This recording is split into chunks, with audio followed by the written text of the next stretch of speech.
is recording now. Sorry.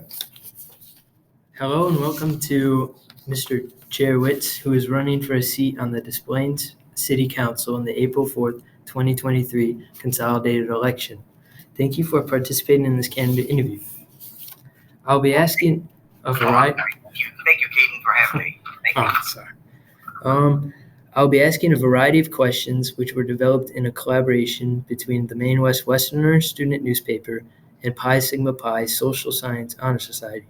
You will have 2 minutes to share your answer to each one. When the 2 minutes have passed, I ask that you only take a few seconds to finish up your thoughts so we can move on to the next question. Okay.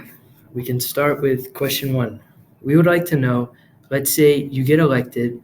When your term is up, what are 3 specific improvements you will have helped make in Des Plaines? Actually, I have 4. To start with, I'd like to align community development with residents' wants and needs. That's 1. Number 2 is to continue to grow the relationship between the Chamber of Commerce and the city to help promote business growth within the city. 3, to continue our downtown expansion and development, and to see the second train station on Oakton Street. My 4th is to continue funding flooding infrastructure projects. It's been about 10 years since we have had a major flood in Des Plaines, and I don't want us to become complacent. As past alderman, I'm proud of the 18-inch sewer pipe that we put in the 8th Ward that has reduced basement sewer backup, and we need to continue in that direction. Thanks for the reply. Now we'll go on to our second question. Again, you'll have 2 minutes to provide your answer. So our second question is, new building developments in Des Plaines have been a hot button issue of late. How do you plan to align building development with community development? And how will you be sure that you are making choices that reflect what constituents want? Okay, thank you. I think the first is to hold regular 8th Ward meetings to get feedback from the residents on these particular projects. Second, I'd like to see the city develop a series of open meetings that are citywide for each large projects, getting developers, city staff, and residents discussing ideas and suggestions on how to tailor each development into their neighborhood. I'd like to see at least 1 or 2 of these meetings at the library for each project, giving developers time to adjust the project before the zoning and council meetings. Also, I think we need to stop bickering among ourselves. Seems like you are good if you agree 100% with me.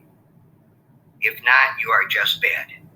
When business wants consistency and stability when looking to invest millions of dollars, we need to show that, along with empathy. We are all trying to do what is good for Des Plaines. If a mistake is made, we need to adjust for it, learn from it, and move on, remembering that 98% of what we do is good. Thank you.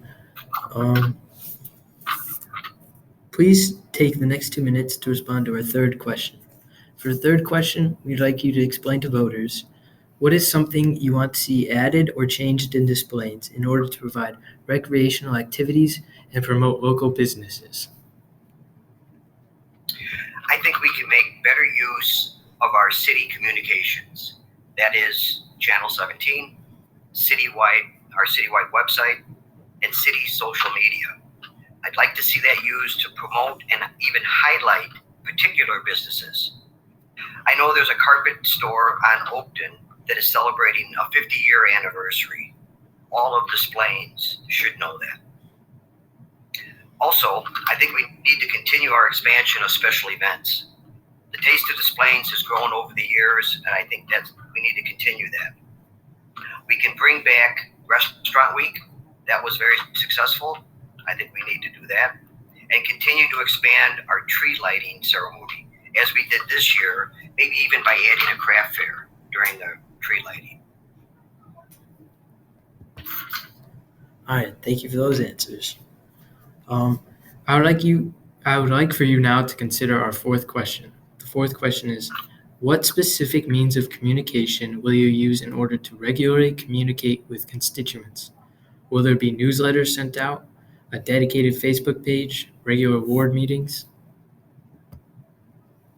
Okay. Well, I will use regular ward meetings. As I did as the previous alderman, I held the third Thursday ward meetings every month, which gave me feedback from residents. And I also used city staff as guest speakers that gave residents an insight into city services. I used email lists to communicate with residents, and even sometimes just to remind residents that garbage day was a day late.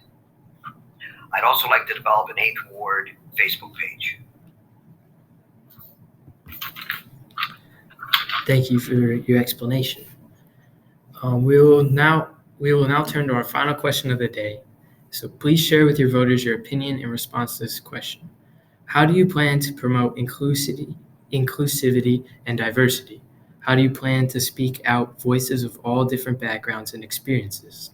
And how do you plan to represent them? Well, Caden, I think using board meetings as a starting point to find the needs of the 8th Ward residents for individuality and diversity. I envision more traction and larger changes if these were done on a statewide basis, rather than having each local city or village with different laws and regulations. So I think working with our state representative, Marty Moreland, and our state senator, Lori Murphy, will be a priority. And that concludes our interview questions. So if voters would like more information about your platform or plans, what would be the best way to find out more details? Best way is to email me, info@charewicz.com. Great. And thank you very much for taking the time out of your day to help me become the next 8th Ward Alderman. And thank you for participating in the interview and for your interest in serving our community.